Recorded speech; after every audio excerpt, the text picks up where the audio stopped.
નમસ્તે, હું જેઠવા મનીષ લાખણકા પ્રાથમિક શાળામાંથી. હું આજે તમારી સામે એક અંગ્રેજીનો એક પોઈન્ટ મૂકવા માગું છું, જે આપણે એક લર્નિંગ આઉટકમ આવે છે કે બાળકો WH વાળા વાક્યો, કે જેમાં આપણને ખબર છે WH વાળા પ્રશ્નો એટલે કેવા કે who, when, what, where, how many.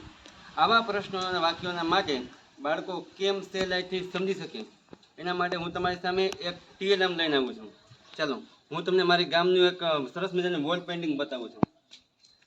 આ વોલ પેઇન્ટિંગ આપ જોઉં છું કે WH વાળા પ્રશ્નો, કે આ સરસ મજાનું, આના આધારે બાળકો તો કે WH વાળા પ્રશ્નોને સમજશે અને આવો પ્રશ્ન હોય છે તો એનો જવાબ કેવો આવે તે પણ જાણી શકે. તો જોઈએ તો પેલું છે કે હું એટલે કોણ.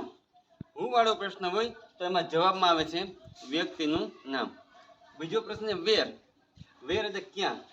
વેર વાળો પ્રશ્ન હોય તો તેમાં જવાબ આવે છે સ્થળ. એક્ઝામ્પલ તરીકે જોઈએ કે વેર ડુ યુ લીવ, તો આના જવાબમાં શું આવશે તો સ્થળ, તો કે આઈ લીવ ઇન લાખણકા. ચલો વેન. વેન વાળો પ્રશ્ન હોય છે તો તેનો સમય ક્યારે, તેના જવાબમાં આવે છે સમય. આવો પ્રશ્ન પૂછે ત્યારે બાળક ધડામ દેખીને કહી શકે છે કે આનો જવાબ સમય. એક્ઝામ્પલ તરીકે વેન ઇઝ યોર બર્થડે, તારો જન્મદિવસ ક્યારે છે, તો માય બર્થડે ઇઝ 6 જુલાઈ 2010. ચાલો પછી નેક્સ્ટ વાય. વાય એટલે શા માટે, કે વાય વાળો પ્રશ્ન પૂછે તો એના જવાબમાં કારણ, રીઝન આવી શકે છે.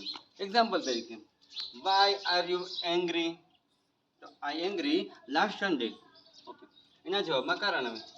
Next vote. વોટ વાળો પ્રશ્ન પૂછે છે તો એના જવાબમાં વસ્તુનું નામ આવે. કોઈ પણ પદાર્થ કે વસ્તુનું નામ આવી શકે છે.